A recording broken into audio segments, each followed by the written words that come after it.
Bagaimana pandangan kalian terhadap suatu kekurangan atau keterbatasan fisik manusia? Ngerasa kasihan, sedih, ngerasa prihatin, atau justru malah ngeremehin? Tapi sepertinya di masa sekarang semua orang udah bisa meraih prestasi atau menciptakan apapun di berbagai bidang, walaupun memiliki kekurangan atau kelainan fisik tertentu. Ini dia berbagai tokoh penyandang disabilitas yang berhasil mengharumkan namanya di mata dunia dan bahkan gak cuma mengharumkan tapi mempengaruhi dunia. Yang pertama yaitu Stephen Hawking. Seakan menggenggam luar angkasa dari kursi rodanya, Stephen Hawking, seorang kosmolog pria yang terlahir pada 2 Januari 1942 di kota Oxford, Inggris, adalah salah satu ilmuwan fisika teoritis yang paling cerdas dalam sejarah. Awal dari kesuksesan karirnya ini adalah karena kepintarannya yang dipercaya menurun dari kebiasaan keluarganya yang membaca buku sambil makan. Bahkan Stephen Hawking berhasil masuk ke Universitas Oxford di usianya yang ke-17 tahun.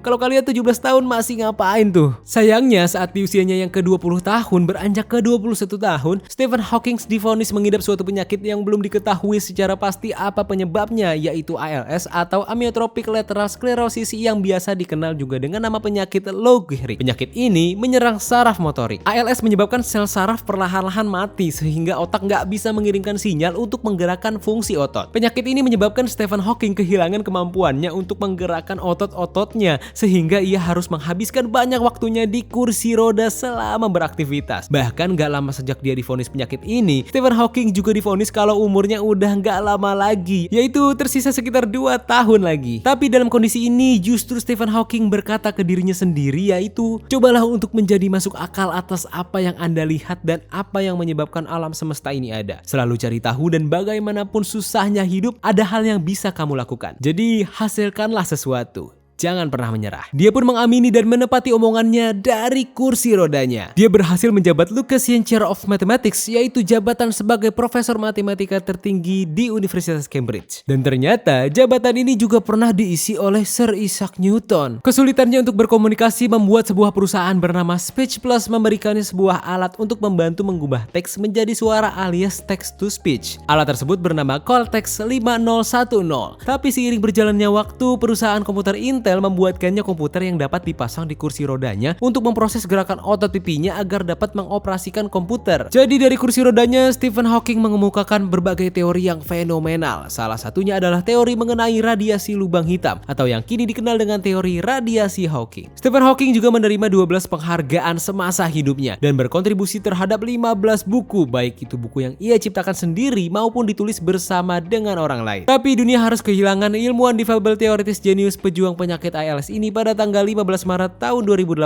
karena penyakit ALS-nya. Kisah kehidupannya dan berbagai teorinya pun dijadikan berbagai film, baik yang menceritakan dirinya ataupun menjadi bagian cerita dalam suatu film seperti pada film A Brief History of Time, Hawking tahun 2004, Beyond the Horizon, Hawking tahun 2013, dan The Theory of Everything. Sebuah pesan penutup berupa kata-kata dari Stephen Hawking, yaitu sungguh membuang-buang waktu untuk marah tentang kecacatan saya. Kita harus melanjutkan hidup dan saya nggak melakukannya dengan buruk. Orang gak akan punya waktu untuk Anda jika Anda selalu marah atau mengeluh. Yang berikutnya yaitu Stevie Wonder. Dari namanya Stevie Wonder yang bisa diartikan sebagai kata heran. Kira-kira heran gak kalian kalau melihat bagaimana musisi satu ini memainkan keyboard atau piano dengan kondisi kedua matanya yang memiliki keterbatasan penglihatan sejak bayi? Kira-kira kalian tahu gak nih musisi satu ini? Stevie Wonder lahir pada 13 Mei 1950 di kota Saginaw, negara bagian Michigan, Amerika Serikat. Stevie Wonder yang memiliki nama awal Steve Len Hardaway Judkins ini gak terlahir sebagai bayi dengan kondisi normal pada umumnya. Ia lahir dengan kondisi prematur, yaitu lebih cepat 6 minggu dari proses kelahiran bayi pada umumnya. Ia terlahir dengan kondisi retinopathy of prematurity. Dijelaskan oleh National Eye Institute Amerika Serikat, kondisi retinopathy of prematurity ini adalah kelainan yang dialami bayi yang terlahir prematur, di mana pembuluh darah abnormal di seluruh retina mata. Hal ini menyebabkan mata gak dapat bergerak sesuai objek dan lari-larian yang kemudian paling parahnya akan menyebabkan kehilangan kemampuan penglihatan. Beberapa sumber juga berkata kalau ada kemungkinan pada saat di inkubator kondisi mata menjadi lebih parah akibat kelebihan oksigen. Meskipun dengan keterbatasan penglihatan, kehebatannya di bidang musik terbukti dalam catatan Grammy Awards, yaitu sebuah penghargaan musik terbesar di dunia. Stevie Wonder yang terkenal dengan beberapa lagu hitsnya seperti I Just Called to Say I Love You,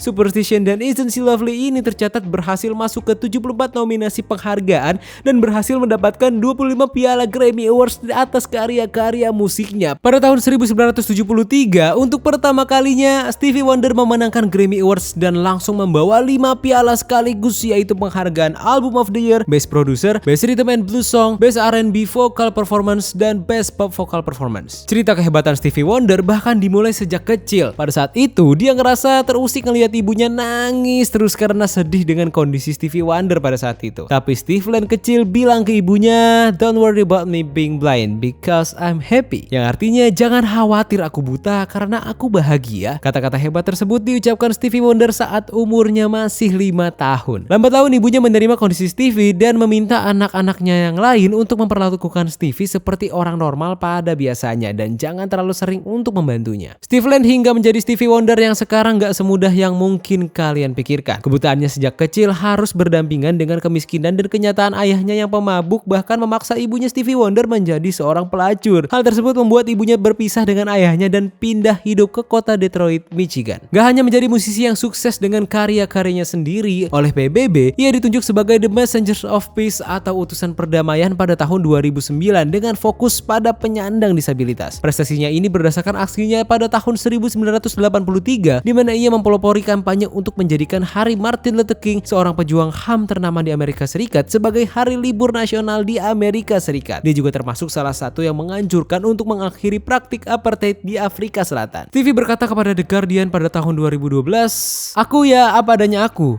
mencintai diriku. Bukannya aku hanya memikirkan diriku sendiri, tapi justru aku senang karena Tuhan sudah mengizinkanku untuk menikmati apapun yang aku miliki dan membuat sesuatu dengan hal tersebut." Ucapan tersebut bisa kita lihat sekarang karena Stevie Wonder sama sekali gak kehilangan semangat dan sangat bersyukur dengan keadaannya. Tokoh berikutnya yaitu Louis Braille. Dari namanya udah pasti kalian langsung paham siapa orang yang kita bahas kali ini, ya kan? Ya, dialah orang yang berperan besar dalam pengembangan sistem huruf Braille, yaitu sebuah rangkaian huruf yang digunakan oleh orang-orang tunanetra untuk membaca. Bagi kalian yang belum tahu, huruf Braille ini udah pasti berbeda dengan huruf-huruf yang biasa kita pakai untuk nulis. Karena keterbatasan kemampuan melihat, desain huruf Braille ini memanfaatkan titik-titik timbul pada kertas yang kemudian diraba untuk dibaca oleh penyandang tunanetra. Titik-titik ini adalah sebuah kode yang dirangkai berdasarkan huruf abjad alfabet yang biasa kita pakai. Louis Braille lahir di Coupvray, sebuah desa di Prancis pada 4 Januari 1809. Braille harus kehilangan kemampuan penglihatannya di umur 3 tahun di mana ia kecelakaan pada saat bermain dengan alat kerja ayahnya. Dia bermain menggunakan sebuah alat yang berfungsi untuk membuat lubang di sepatu. Ketika Braille kecil bermain, bagian tajam alat tersebut nggak sengaja menusuk mata kanan Braille. Ayahnya langsung menggendong Braille untuk segera dibawa ke dokter. Tapi sayangnya menurut National Library of Medicine Amerika Serikat, pada saat itu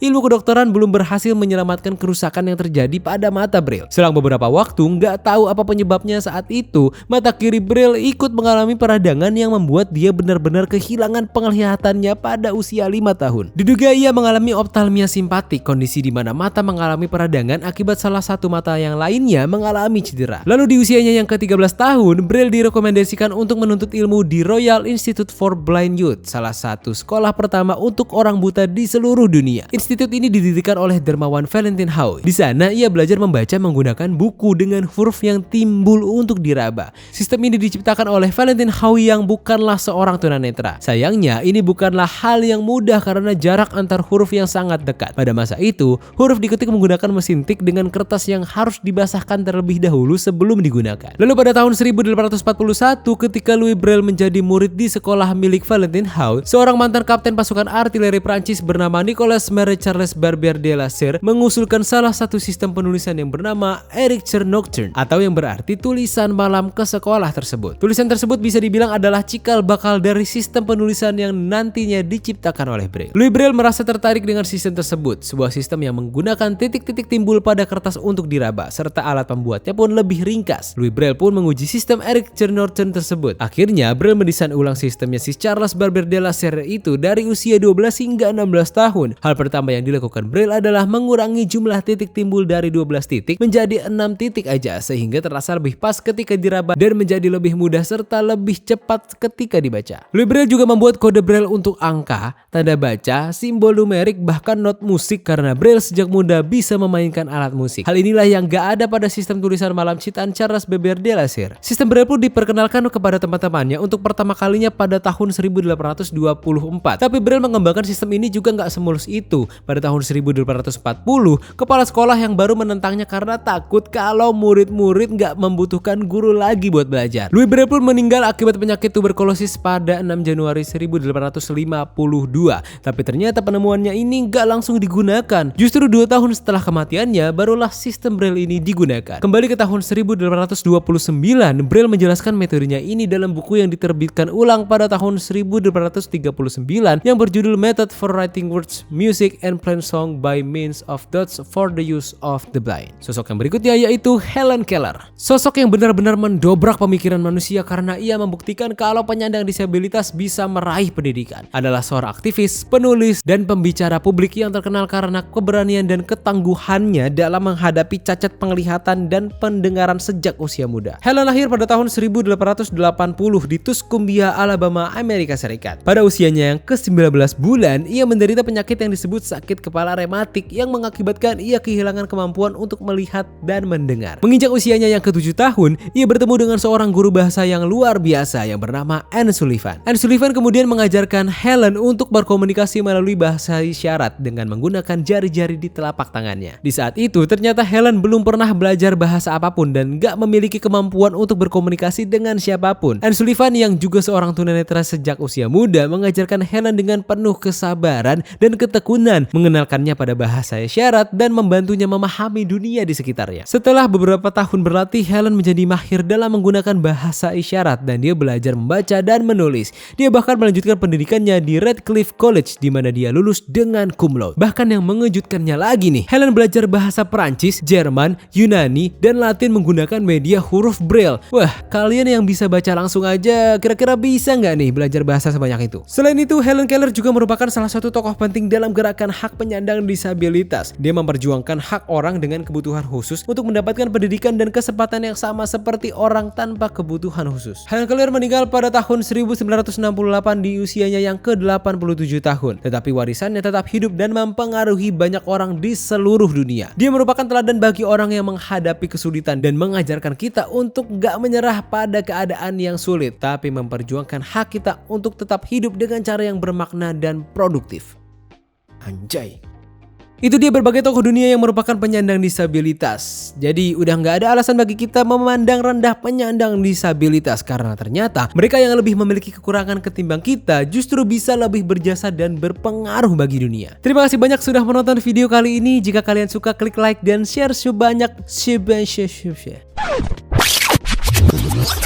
Terima kasih banyak sudah menonton video kali ini. Jika kalian suka, klik like dan share sebanyak-banyaknya. Dan subscribe supaya kalian tambah pintar. Jangan lupa klik tombol lonceng untuk video terbaru lainnya. Terus belajar, tetap produktif, dan tetap semangat. Ferdian pamit, jumpa lagi kita di video lainnya.